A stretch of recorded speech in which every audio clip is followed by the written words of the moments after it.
Good afternoon. This is Kathleen King here from the Endometriosis Association of Ireland. As part of Endometriosis Awareness Month this March, I have an interview with Dr Ken Sinervo from the Centre for Endometriosis Care. Dr Sinervo is an experienced surgeon when it comes to treating women with endometriosis. He sees over 350 cases a year and treats women of all stages. He sees some women for diagnostic right up the whole way to very severe endometriosis, including thoracic. His experience also includes treating women who've had multiple previous surgeries for their endometriosis before they come to the centre. We cover topics such as ablation versus excision, fertility preservation, and indications for hysterectomy and removal of the ovaries. So I invite you to grab a cup of tea and get yourself ready and sit back and enjoy this interview. I certainly learned a lot from it, and I trust that you will too. Any questions, we should be able to deal with them in the group, and I'll also put up the details for the Centre for Endometriosis Care. Thank you and enjoy. Okay, so this is Dr Ken Sinervo from the Centre for Endometriosis Care in Atlanta, Georgia.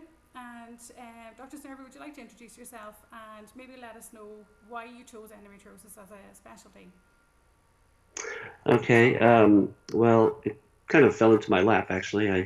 I came to the U.S. to do a fellowship in advanced laparoscopic surgery, and when I was finishing up my fellowship, Dr. Albee was looking for someone to join the practice, and I knew that there was a really big need for advanced laparoscopic surgeons, especially in endometriosis, and joined the practice, and I think we've done very well since then.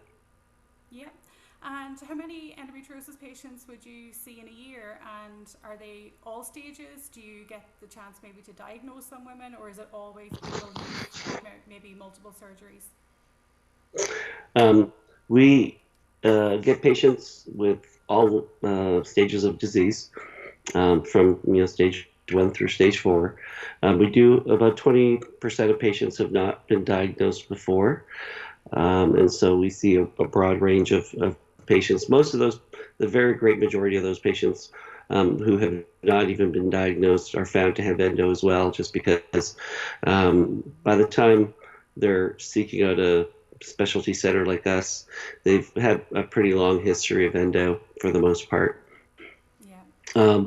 One of the things that we also do is, even when we see younger patients, we also, they may have been already on a trial of birth control and failed that. And really the next appropriate thing is surgery at that point, instead of messing around with trying to find other medical therapies, which there's no proven value in after failure of birth control. And the guidelines really suggest that that's the appropriate time to do a laparoscopy instead of delaying the diagnosis with multiple other consultations with other specialists, and so that really helps from our perspective to not delay the diagnosis that's so very common otherwise. Yeah, that's very, very important, especially for women at that age, because you can go down the path then of multiple medical treatments, multiple surgeries that are maybe ineffective. So in the example there where we have a very young teenage girl perhaps, and she goes to you and she's diagnosed and she has surgery, is it very likely that she will have surgery again, perhaps in her 20s, 30s, 40s? We've heard sometimes that in teens that not all the disease is very, very easy to find. It's maybe not always that visible. Is that correct? That's a possibility. Okay. I think at an early age, the patient may not have necessarily expressed all of their endometriosis or made it visible. And because of that, I think that they may have a slightly higher chance than, say, someone in their 20s or 30s to avoid another surgery. That being said, we did a study, and as many as 40% of those teens had some additional pain at some point. And we re-scoped them, and of the patients that we re-scoped, none of them were found to have any more endo at that point, though. That was the one positive thing. So I think that early intervention does get rid of endo for most patients, and there'll probably still be a small percentage, somewhere probably between 5 and 10%, that may develop some more endo over the next 10 or 20 years. But for the great majority of them that we rescoped within about 5 years of their initial surgery, they were not found to have any more endometriosis at that point. So that is reassuring that early intervention does get rid of the disease for most patients. Absolutely, that gives fantastic hope, I think, to young women, especially those who maybe haven't had their diagnostic surgery yet, you know. So, Dr. Sinervo, would you explain for me the method that you use to remove endometriosis? Because we have a lot of conversations within our group, and we speak to the women about the differences between ablative techniques and also excision techniques. So, could you give us just a wee idea of what you would actually do in your classic endometriosis patient? Okay. Well, as you mentioned, a lot of physicians use ablative techniques, which involve cautery, laser vaporization, or harmonic scalpel destruction. All of those have a very high recurrence rate, between 40 and 80% within the first 2 years of treatment. What we do is we use complete laparoscopic excision, and that's where we came up with the concept of LAP-X, or laparoscopic excision. And that technique, we personally use a CO2 laser as a cutting tool, and we make an incision around any area that has endometriosis. Once we have that incision there, we can elevate the edge of that tissue and we can cut underneath it until we're getting the full depth of the disease completely removed. Okay, when we do that, we can have a very high chance of removing all the disease that's visible. There's a concept of microscopic disease, and that was largely disputed away by Dr. Redwine back in the early 2000s.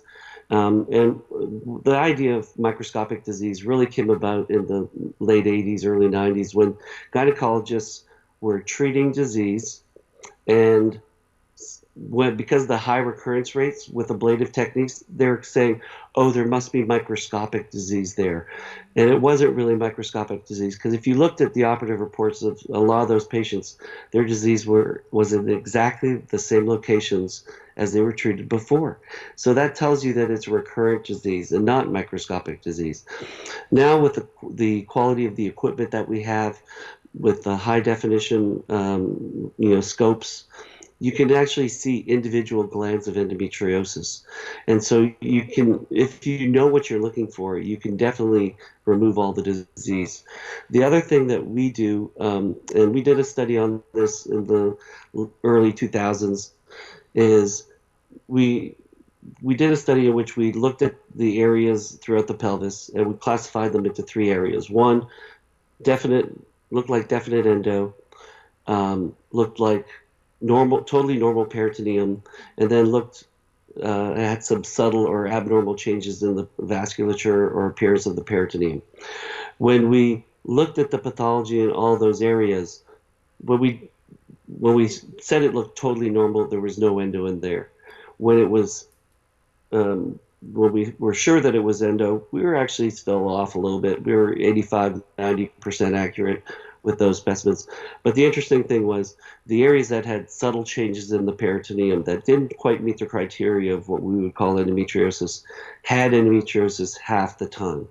And those lesions are present about 25% of the time, or actually as high as 50%. So by removing those lesions, you're actually getting another 25% of the disease that's present. And so that makes a huge difference in terms of the yield and the recurrence subsequent to that. Because if you're picking up an extra 25% of disease, that's a huge improvement in the number of patients that are going to have a recurrence. Yeah, that certainly makes a huge amount of sense. So really, when you're looking inside the peritoneum, you're looking for the sort of company that endometriosis will keep. So the increased vascularization, maybe a wee bit of tension in the peritoneum. Would that be a sign that you would look for?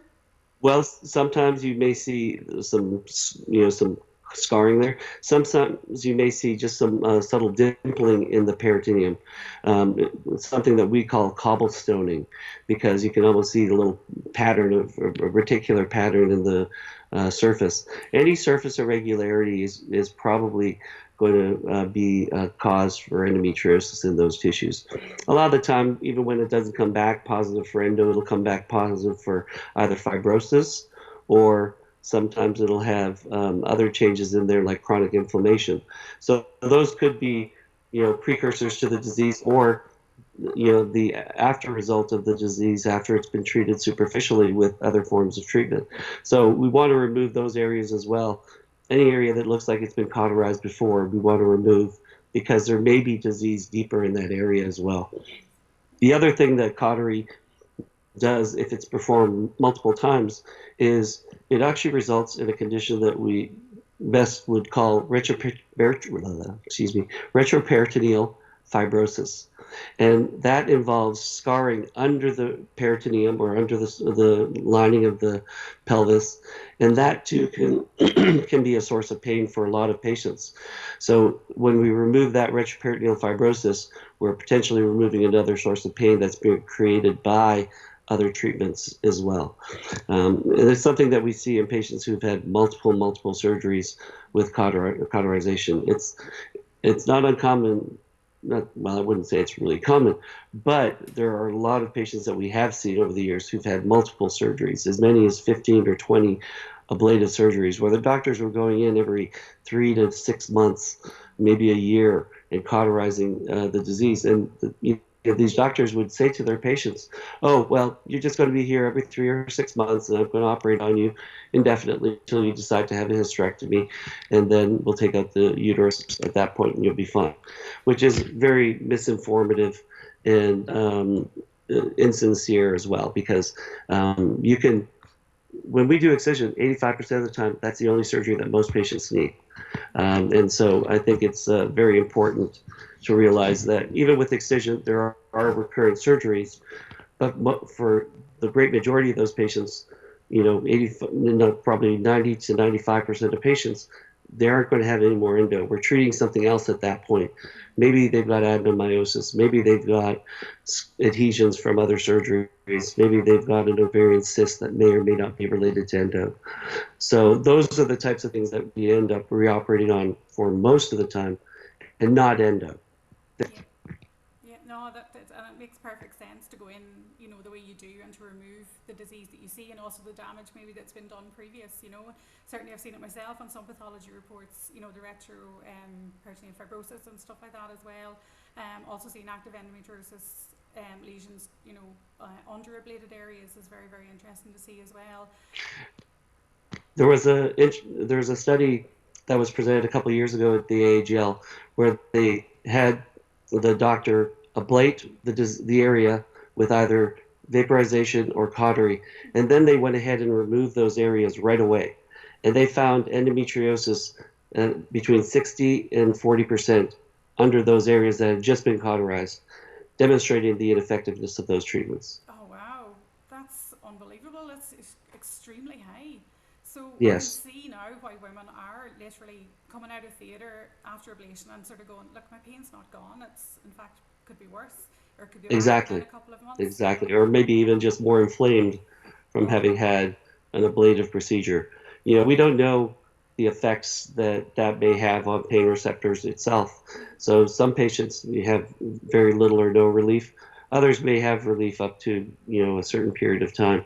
But I definitely feel that with excision, removing the whole area, the area that may be involved with nerves that the endometriosis itself has been able to create, or overlying other nerves that are previously there, that really gives us the best chance of eradicating the disease. Yeah, it's certainly a very clever disease, and I think it takes a fairly high skill set to be able to sort of fight that and to remove it, One of the things you mentioned there was, like a lot of women end up down the path towards a hysterectomy, and often the removal of their ovaries as well. And it's something that we see quite frequently in Ireland. And unfortunately, we see women who are then taken off the gynecology service, because of that, but then they're still left with quite considerable pain.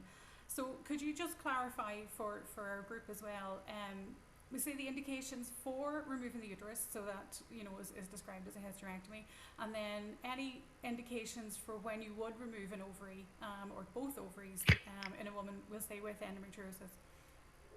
Okay. The number of patients that we remove their uterus for because of endometriosis itself is very, very small. In our experience, it's probably about 3 to 5% because of the severity of their disease. Okay, so that is a very small reason to remove a uterus for most endo patients. Probably the largest group of patients that we see are patients who have continued uterine pain, which is secondary to adenomyosis in most cases. There'll be other patients who have fibroids. There'll be other patients who have heavy bleeding. And then rarely patients with prolapse as an indication for an endometriosis surgeon. But most patients, it's adenomyosis or fibroids or heavy bleeding as the cause of their, or the need for their hysterectomy. In terms of the need for oophorectomy, there's so much evidence now that oophorectomy is going to have significant long-term negative impact on the quality of a patient's life, that female castration should not be done as quickly and as often as it is being performed. There's several studies which show that the risk of dying from all other causes is significantly higher if the ovaries are removed. Specifically, the risk of dying from cardiovascular disease is much, much higher, especially when patients have their ovaries removed at a young age. It could be 2 to 3 times higher, having a risk of cardiovascular disease and death when the ovaries are removed in their 30s or 40s. And a lot of the reason for that is when the gynecologists go ahead and remove the ovaries, they're afraid to put them on hormone replacement therapy right away because they've left disease behind. And they feel that, oh, well, the disease will just die away. And we know that that's not true. For a lot of patients, they'll continue to have pain. And doctors will tell the patients, oh, it's in your head. You've had a hysterectomy. There's no way that you can have pain again. And we all know that that's not true. One of the best examples is, Nancy on Nancy's Nook, who had the exact same experience. She had a hysterectomy early on. She continued to have pain for, I think, 23 years, and then finally had a laparoscopy with a good excision surgeon who completely excised all of her disease. And finally, after all those years of being told that she couldn't have endo, that couldn't be the source of her pain, she found out that that was the cause of her pain because she felt 100% better. And same thing with, our own director, Heather Godin. She had a similar experience. I'm sure she's shared it with, the people in Ireland, what she's gone through, and the letter that she wrote after, dealing with this disease for very many years. And women who have a hysterectomy and the endometriosis is not treated continue to have pain. And it's even a higher percentage when the ovaries are intact. And I'll kind of go back to the study, which really resulted in probably hundreds of thousands or millions of women losing their ovaries. In 1995, there was a study that was performed in which they looked at what's the incidence or recurrence of pain in women who have a hysterectomy done. And in that study, about 60% of women had recurrence of pain when they had their uterus removed, but their ovaries retained. When the ovaries were removed, only 10% of women had pain. So everyone said, oh, well, when we're doing a hysterectomy for endo, we got to remove everyone's ovaries so that we can minimize the recurrence of pain. But if you look at that number, doesn't that 60% seem awfully similar to the recurrence rate when you just ablate the disease?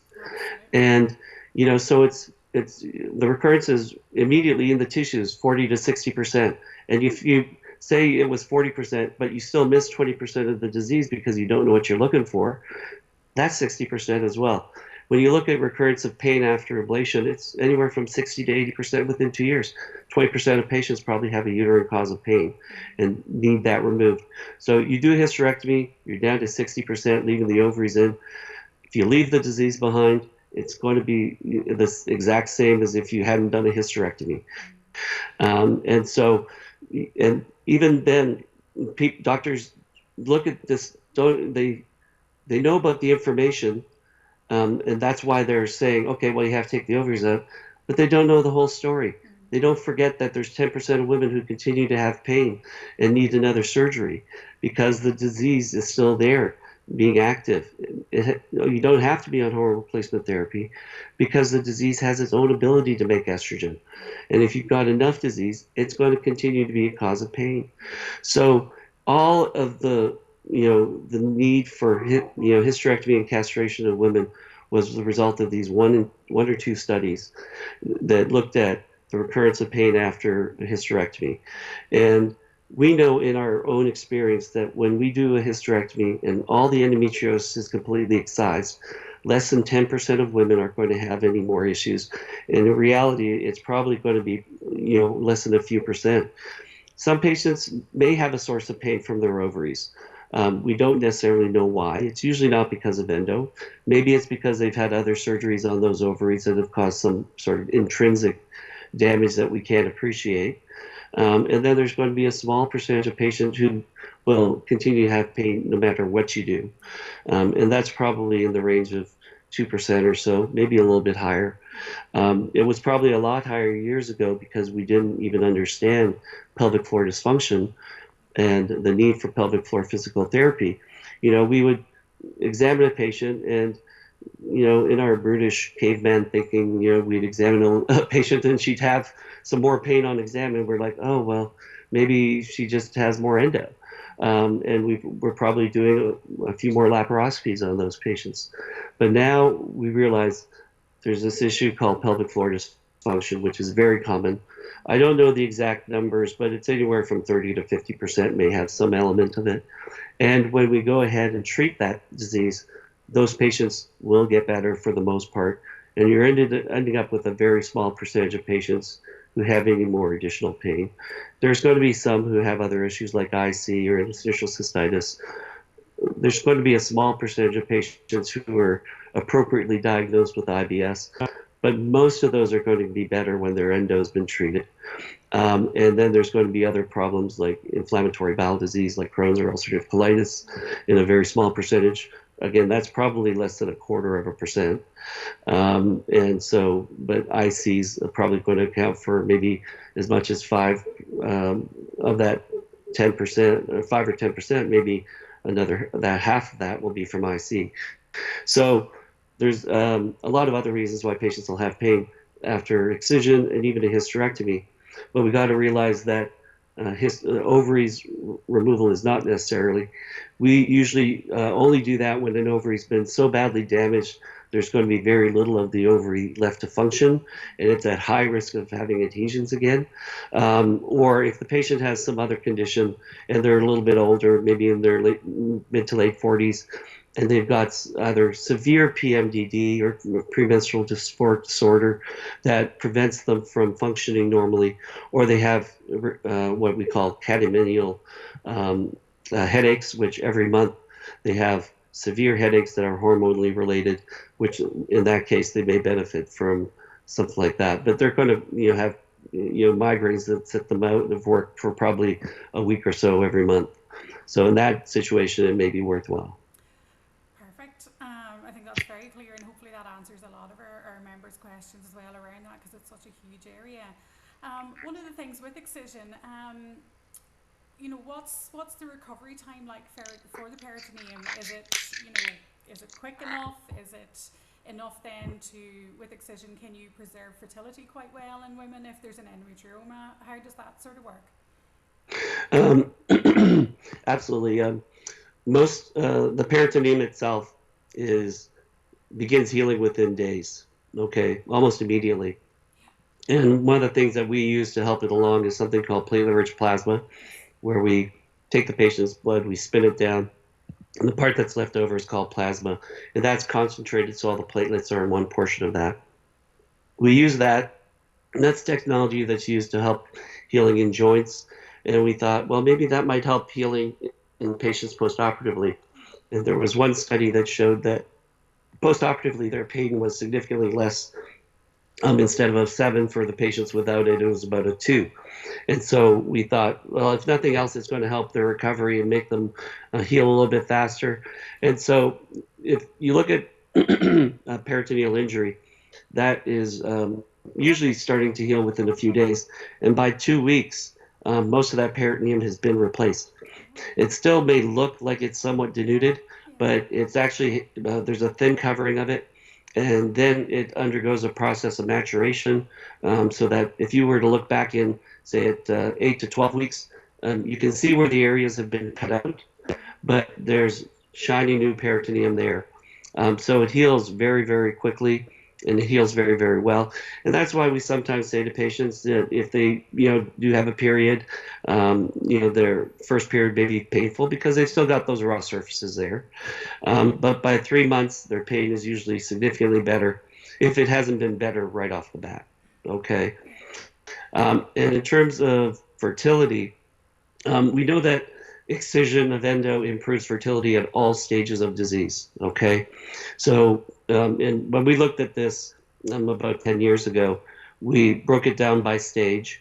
And we don't have a good reference point because there aren't a lot of studies that have looked at what's the baseline rate of infertility. We know that probably at least 40% of women have problems conceiving. And there was a study in the 1980s by Dr.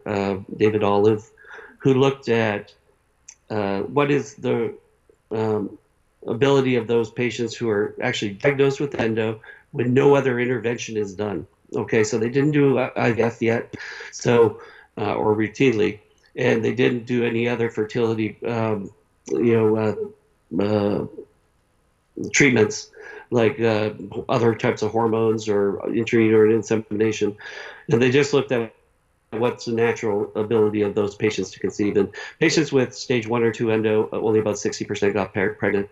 Patients with stage 3 endo, 15% got pregnant. And with stage 4, none of their stage 4 patients got pregnant. I still think that even with stage 4, maybe 1 to 3 to 5% may be able to get pregnant if they try long enough. But that being said, after surgery, about 80 to 85% of our stage 3 or stage 1 and 2s get pregnant. About 70 to 75% of our stage 3s get pregnant, and about 50 to 60% of our stage 4s get pregnant. So we know that we have a positive impact on fertility across the board. There's still going to be some patients who may need some help with IVF or other fertility treatments, and that for a lot of patients can get them well over 90%. Even with patients with stage 4 disease, as long as they've got good ovarian reserve. The biggest thing that we probably have to deal with is in patients with stage 4 endo in particular, because they are coming to us and often have very bad adhesions to begin with. They're at a slightly higher risk of recurrent adhesions, which can interfere with the relationship between the fallopian tubes and ovaries. But so their natural rate of conception is probably going to be a little bit lower because of recurrent adhesions. But that being said, if they've got good ovarian reserve, they may still have a very good chance of conceiving. And that's why most of the studies, I think if you look broadly, do not show a significant difference in patients who have endo when they go through IVF and those who don't. But I think there are definitely outliers who have either poor ovarian reserve or patients who have significant volume of disease because it creates, if they haven't had their endo treated, they'll create a very hostile environment. And that will prevent interaction between egg and sperm and may even prevent or create problems with implantation if there's a very negative environment in the pelvis for those patients. And so we, depending on, if the patient's main concern is trying to conceive, we may not tell the patient that surgery is appropriate.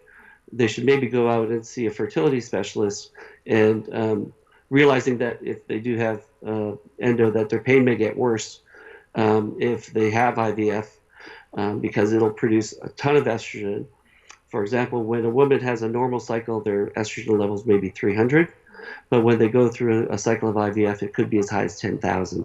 So there's a 30-fold increase in the amount of estrogen there, which is extremely stimulatory to the endo and may cause a significant increase in the amount of pain that they have. So even if they're not having pain before the IVF, they may end up having pain, which could cancel their IVF. Realizing that if that happens, probably a surgery is needed at that point. That's probably going to also just improve their chances of conceiving spontaneously as well. There's plenty of evidence that that's the case, even with stage 4s. Well, that's fantastic. That gives, excuse me, that gives women fantastic hope as well. And just to go back to the ovarian reserve, is the ovarian reserve naturally decreased when you have an endometrioma, or is it only when surgeons go in and actually try and treat the ovary that they end up destroying the ovarian reserve by either ablative techniques that burn the ovary or excision that takes away part of the ovary? What's the best way for women to actually preserve the reserve that they have? We know that patients with endo have decreased ovarian reserve, whether or not they have endometriomas even. Mm-hmm. That tells us that endometriosis causes some damage to the ovary in most patients with endo. Okay, when they have an endometrioma, if you look at the AMH and the antral follicle count, which are kind of the best markers we have of ovarian reserve, the AMH is going to be lower in age-matched controls who have other types of ovarian cysts. So, for example, if they have a dermoid, or they have a simple cyst, or even a hemorrhagic cyst, the AMH is already going to be lower for those patients.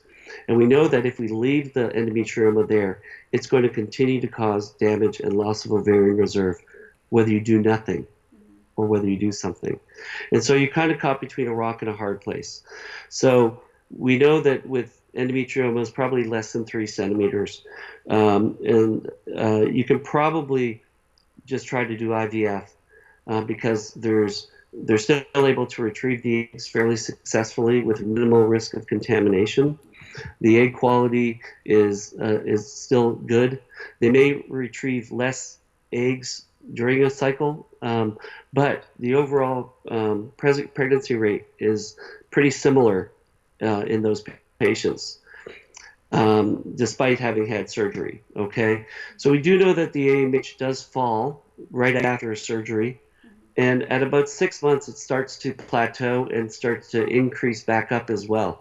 So there is some recovery of the ovarian reserve when the endometrioma or the inflammatory process that's going on is no longer there.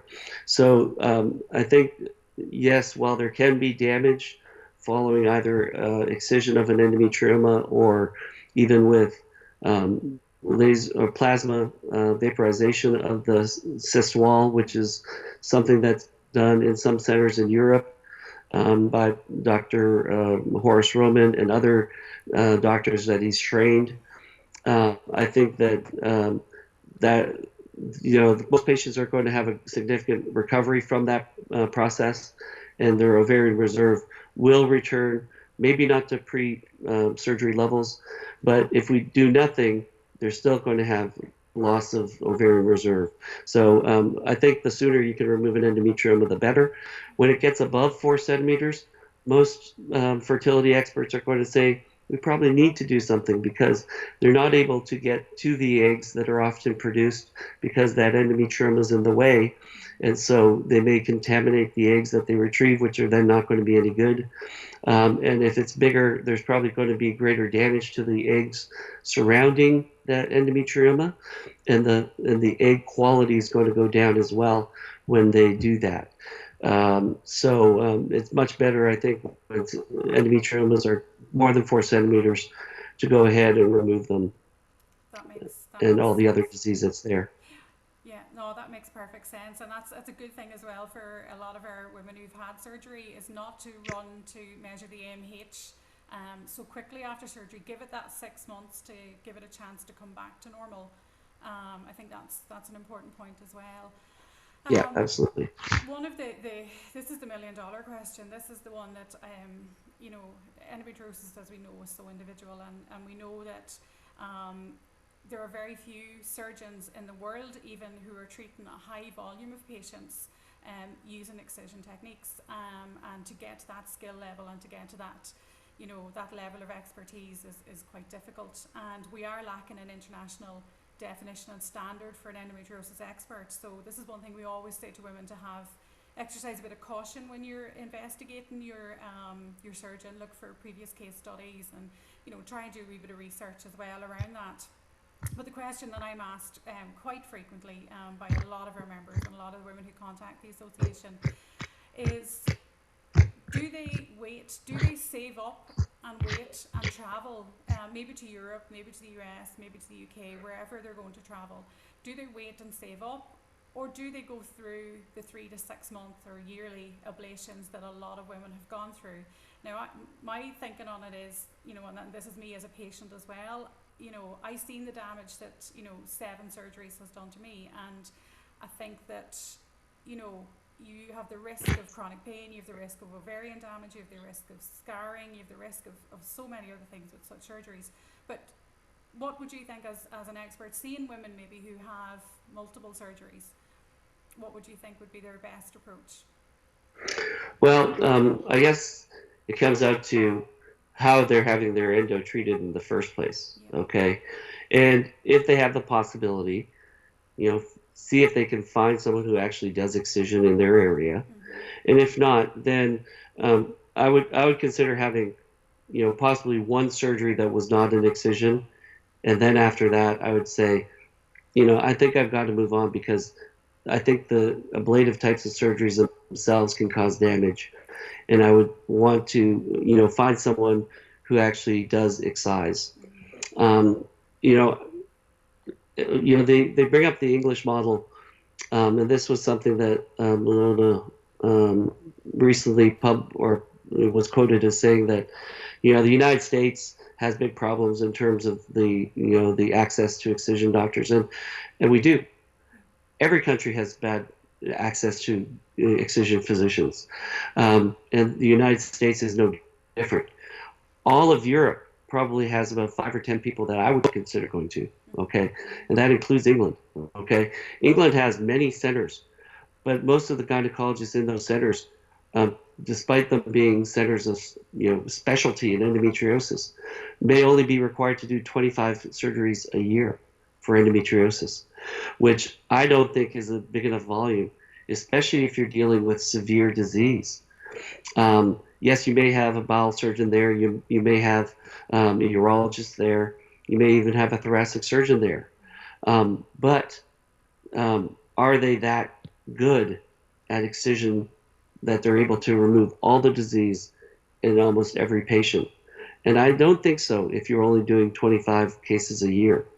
So even those centers of expertise in a lot of the countries that are being touted as places to go, I don't know if they're the best places to go. In the United States, Nancy's Nook has a list of about 100 gynecologists that are excision experts.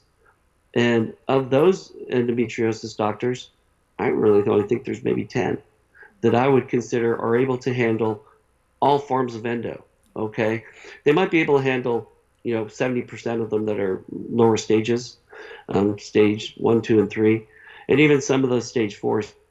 But the most difficult stage 4 cases are probably only able to be handled by maybe 10 or 20 physicians in the United States, and that's 330,000 or 330 million people. In Europe, there's probably less than 20 in my experience, and that's a continent of 700 million people. And so, yes, there's a lot of doctors who perform excision, but is all excision the same? And I don't think it is. And I may get a lot of controversy or get into a lot of trouble over those statements, but I do feel that they're true. And I would only go to a handful of people in Europe. I've got my 5 guys that I would go to.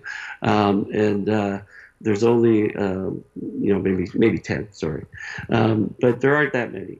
And so I would really be, if you are going to go, I would go to someone who's got a very good track record, who's, if they've got patient review data on them, go to those who've got very good patient review. In the United States and Canada, there's places like vitals.com and ratemds.com and Suggest a Doctor and Health Grades. And all those basically are rating systems for physicians. And, if your excision doctor has a 2 out of 5, I don't know if they're going to have, had that many great results then.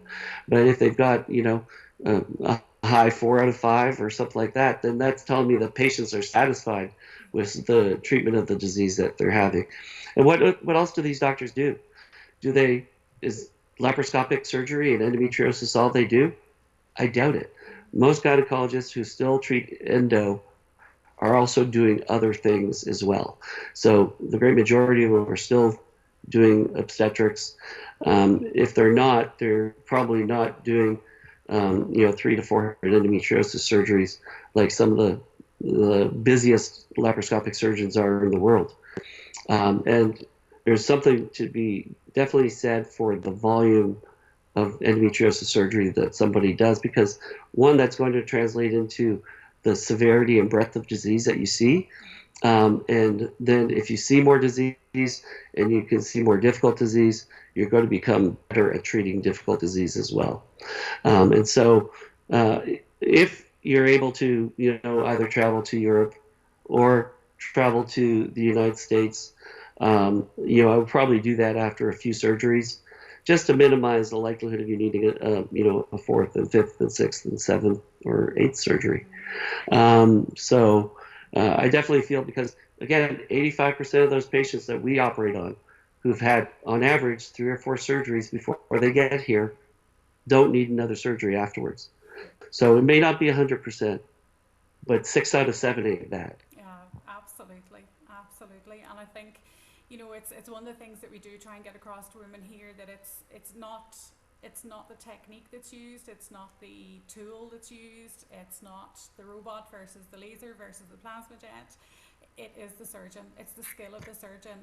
And I think, to sort of paraphrase Heather Godone, in that, choose the treatment and choose your surgeon as if you were choosing it for a family member or a close friend. Women have a tendency to put themselves second or third down the list, and it's something that, we do need to put ourselves forward and actually choose what's best for us, because we can only fulfill, the best of our lives when we're in good health and when our pain is reduced. And I think that is very important. Dr. Sinervo, have you any other advice for us here in Ireland as to what we can do, or anything that you would sort of like to pass on to our members? Well, one of the things that often comes to mind is, I kind of touched on this earlier on, but if you see a doctor and you're having chronic pelvic pain or symptoms of endometriosis, and they try you on birth control, there's absolutely no evidence whatsoever to try any other different birth control. There's no evidence they should move to stronger things like Depo-Provera or Depo-Lupron or Zoladex, because those things have a lot more side effects as well. And without a proven diagnosis of endo, I wouldn't subject any of my patients to those therapies. I almost never do, even after failed surgery. We usually get by with other medical therapies, like Mirena, if they've got adenomyosis. That helps a significant percentage of patients, realizing that you have to get pelvic floor physical therapy to feel 100% better. And so there's no reason to pill shop. Okay, if that birth control didn't work, there's no evidence that a different one's going to work any better. So I would recommend just going straight to or putting your heels in and saying, I really think I need a surgery because I think I have endo, instead of trying 15 different pills before they finally say, okay, well, let's do a surgery. And if nothing else, you finally gotten that diagnosis, and that'll help prevent the delays. The biggest thing that bothers me is when patients have a significant delay in their diagnosis, and in that time, that 10 or 12 years that they've waited for that disease to finally get diagnosed, their disease is much, much worse than it would have been had it been treated 10 years before. You know, I just had a patient the other day who had one surgery, and she was diagnosed with some endo. She had it cauterized. Then she had a hysterectomy done. Unfortunately, the doctors were not very good. They left disease behind. She needed to have one ureter reimplanted the next year. She had to have the next other ureter reimplanted the year after that. And she's still got a 7-centimeter mass of endometriosis in her pelvis, which is huge. And she doesn't have ovaries because they took those during her hysterectomy. And she's also got diaphragmatic and liver disease from endo as well. And this could have all been prevented had she had earlier diagnosis. And she had pain from the time she was 14 or 15. And now she's, I think, 43 or 44. And good surgery done earlier on. She wouldn't have needed her ureters reimplanted. She still wouldn't have a 7-centimeter mass in her pelvis, which last July was supposedly operated on by a gynecologic oncologist. And despite that, really nothing was done for her endo in her pelvis. And he said of her diaphragmatic disease, "Oh, I don't think it's endo." He biopsied it as well. Well, what do you think it was? It was endo. And so this poor woman's been through all of this, and she's still got terrible disease. And it breaks my heart. But it also frustrates me and makes me mad to no end that we can't do our patients better. Yeah, no, absolutely. And we see it ourselves with women who've been left to very, very severe stages that they end up maybe with life-changing injuries after their surgery. And, or get to the point where they want to end their life. Yeah, and that's unfortunate. Because their doctors are telling them there's nothing more that can be done. At least I've got a very good chance that with this lady that we just talked about, that I'm going to be able to eradicate all of her disease and that her quality of life can be better. But, it takes, there's, again, would I tell my other gynecologists in the hospital, "Oh, here's a good case for you, you can do this"? No. 99% of gynecologists shouldn't be anywhere near this woman with a 10-foot pole. And so, again, I'd probably only consider sending her to, 20 people between North America and Europe. So you want to be very judicious in who you pick as your surgeon. Oh, no, excellent advice. And, one of the things as well that we try to hammer home here to our members, and also through the promotion that we do online, and eventually we may eventually get to send some leaflets to schools here in Ireland, and that's to get young women in their teens to recognise that their pain is not normal, that there may be something underlying, and then to get them believed by their GPs and get them onto gynecologists. And yes, they can get some endo what videos out there. Yes, exactly, because it's a fantastic teaching tool, and yeah. it's recognising the disease early, convincing your GP to allow you to a gynecologist, and then the gynecologist from there. And we've all felt that amazing relief once we've heard that diagnosis, when the surgeon comes around and gives you the thumbs up and says, yeah, you have endometriosis and you're not going mad. I think those of us who've been through it, we're in a good position to watch out for other women, and that means talking about it every single day. And okay, it takes a while to get used to doing that, but we're starting to see results. And through surgeons like yourself as well too, we know that you're training other surgeons as well, and we know that there is sort of hope for a lot of women in the future too, which is very important. Yeah, absolutely. Yeah, I've trained about 10 fellows myself. Of those 10, I consider one of them of the quality to be able to deal with all that stuff, telling you that even when you train doctors, okay, yes, they're going to be able to deal with probably 80 or 90% of the disease, but there's still going to be a very small percentage that, despite that extra training, they're probably going to refer to someone like myself or someone else who's a very good and well-established surgeon that deals with more difficult cases or very unusual cases such as thoracic endo on a regular basis. And that's again where the experience on top of the skill set comes in, isn't it? You can't buy that level of experience. It has to be earned. It has to be done through surgeries and through. Yep, just through volume. Yeah. Sometimes, when I, would have a patient back when I first started who had, some chest pain, I would look at their diaphragm and see if I found any. If they did, I would, maybe ablate it, and then I finally got to the point where I felt I had enough courage to excise it off the diaphragm. Then it got to the point where it's like, well, I think I need to get a thoracic surgeon involved as well. And for over 10 years now, we've been doing combined cases with a thoracic surgeon and have done about 150 of these and do about 5 or 6 of them a month now. It's gotten so busy that it's about 20% of my practice almost, that we're doing these combined thoracic cases when they're a very rare thing. And another bit of advice that might be helpful for patients is you asked about, well, when would you consider, going somewhere other than in Ireland?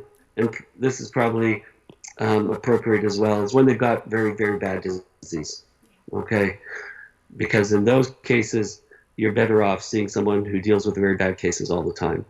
And, I may make a list of people that I think can handle all that severe disease, and maybe put that on our website as well at some point. Yeah, no, that would be fantastic. We do have a number of women in the country here who have thoracic disease and have suspected thoracic disease. And your article that I think is on the website is one of the ones that we would always refer them to straight away as well. It's certainly something that, I would like to see women, go to somebody who has a lot of experience at high volume cases like yourself there for disease like that, because it's a lot higher risk than the pelvic surgery as well too. And the recurrences can be much, much higher. Okay. If they, just have the surgery done by a thoracic surgeon who doesn't necessarily know what they're looking for, and isn't well read and doesn't know that excision is the best form of treatment, because the information there is still very spotty, and doesn't necessarily recommend excision at this point. But it's something that Dr. Goldman and I will have to address with some guidelines as well. Yeah, fantastic. Dr. Sinervo, thank you very, very much for your time. Truly appreciate it. I'm sure I'll probably be inundated with questions after we put this up in the group. And, as always, thank you for what you do for women with endometriosis. And we'll put up the details of the clinic and the website, so that if anybody, wants to get in contact with you, you do a review of patients online. We do free reviews. They just have to submit their medical records, and register through the website, complete the online forms, send in relevant records on surgeries, pathology, any recent investigations like ultrasounds or CT scans, or rarely MRIs, especially in Ireland or other socialized medicine countries where it's next to impossible to get an MRI. But all those things that are very relevant, we don't need to know that, you had a pap smear last year that was okay. That's type of stuff. But everything related to their endo, that's really what we want to review. And the most important thing, of course, is actually their narrative, because that tells the story itself, and that gives us and summarizes a lot of what they've already had done. So it allows us to really get to the bottom of their specific case. And we do that as a free service. We call them back and go over our recommendations with those patients. That's fantastic. That's something that I think a lot of our members would be interested in doing. Dr. Sinervo, again, thank you very much for your time, and we hope that at some stage you will come over to Ireland to see us and maybe perhaps give a wee talk. We'd love to build a hospital and have you come over for a few weeks. Might need a bit of fundraising for that.